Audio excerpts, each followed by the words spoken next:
Gonzaga Nation SI on the Gonzaga Nation Media Network. Dan Dickau here, your host. A quick recap on some things in the world of the NBA in regards to Gonzaga players. It's absolutely unbelievable when you see the list of players from Gonzaga in recent years that are playing in the NBA. I mean, you're starting to see Gonzaga rivaling Duke, North Carolina, UCLA, Kansas, Kentucky for the amount of players in the NBA. And it's pretty darn impressive because years ago, if there was one or two guys in the NBA at a time, Zag fans would get excited.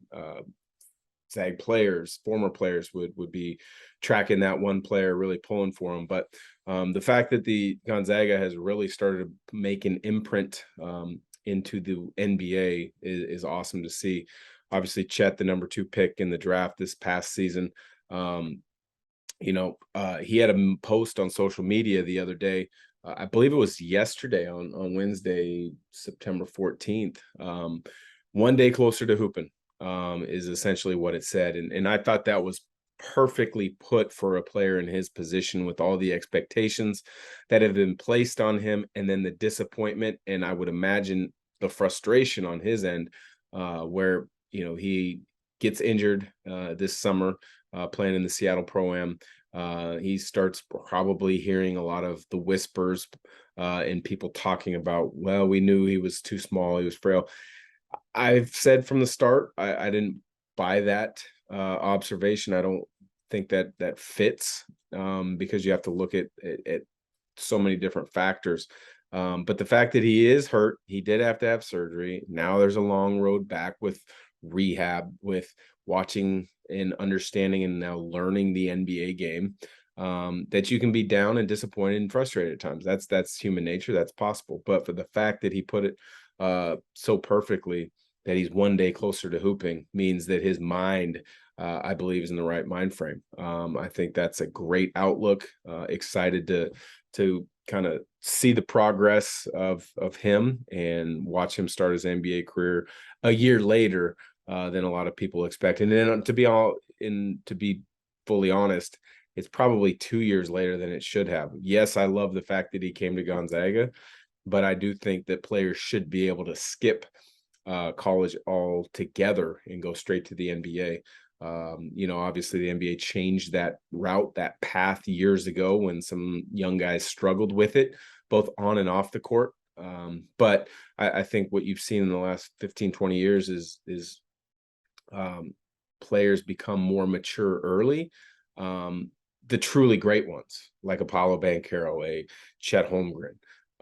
But then you've also unfortunately seen a lot of kids stay immature and not be able to take advantage of the opportunities in front of them and have a professional outlook. So, that's just another side note point on that. Other than that, I mean, you look down the list as I started talking about all the Zags making an impact in the NBA, and the real reason this kind of popped into my head to be today's topic is the fact that Joel Ayayi, after playing a little bit, bouncing around a little bit in the NBA last year with the Lakers, with the Wizards, signed with the Orlando Magic and teaming up with former Zag and former teammate of his, Jalen Suggs. So that brings the number of Zags that I have by my count is 1, 2, 3, 4, 5, 6, 7, 8, 9, 10 Zags in the NBA. I mean, you hit the double figure mark. That's pretty awesome. That's impressive. You look at this year's roster, there's a number of players that have potential to be in the NBA in the coming years. So I think that list, that number is just going to grow. The guys that Gonzaga is involved with the recruiting is going to allow them to be in the mix with high level guys that are also going to keep that tradition of Zags and the pros going. But we talked about Chet, Suggs, and Ayayi teammates with Orlando now. Killian Tilly and Brandon Clark with the Memphis Grizzlies have both had a really nice start to their careers. Tilly has started to stay healthy, which is great. I think he's such a versatile four at that level. Brandon Clark has showed that he's impactful in the game without having to have plays called for him. No different than what you saw at Gonzaga. He's averaging around 10 points a game already for his career. So he's in line for a nice contract extension.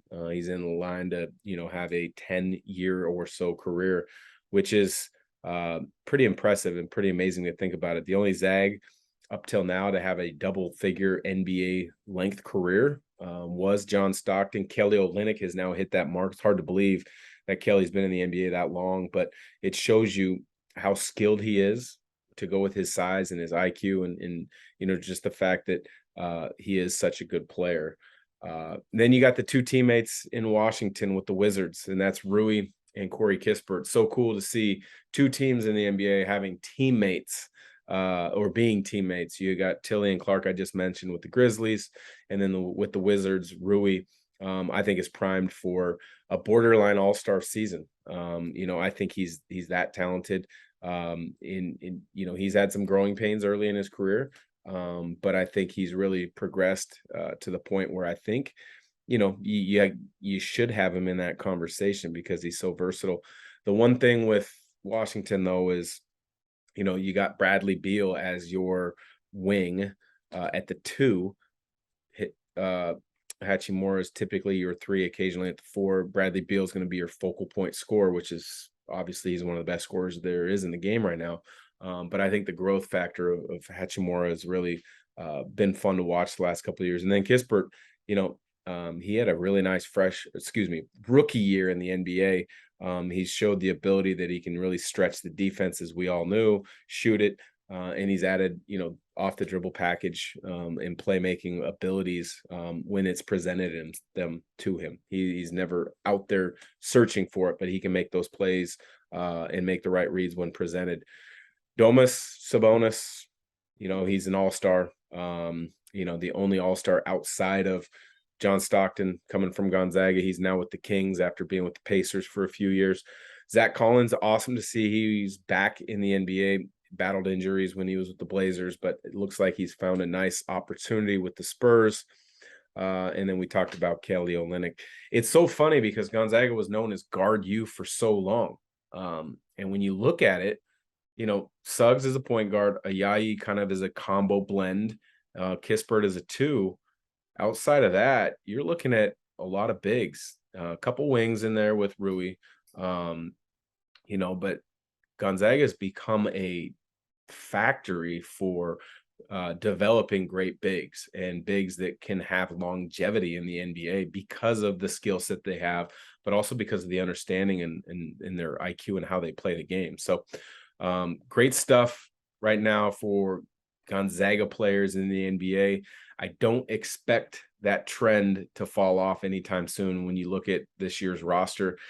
We're already halfway through September. We're going to start breaking down the roster collectively as well as individually in the very near future. But some interesting and fun things coming out of Gonzaga over the last day or so, in that they had their photo/media day. So if you follow their social media channels, which I'm sure most of you do, you'll be able to see some of the videos, some of the quote highlights of a photo shoot. So for Gonzaga Nation SI, don't forget to follow us on any of the social media channels: YouTube, Facebook, Instagram, Twitter.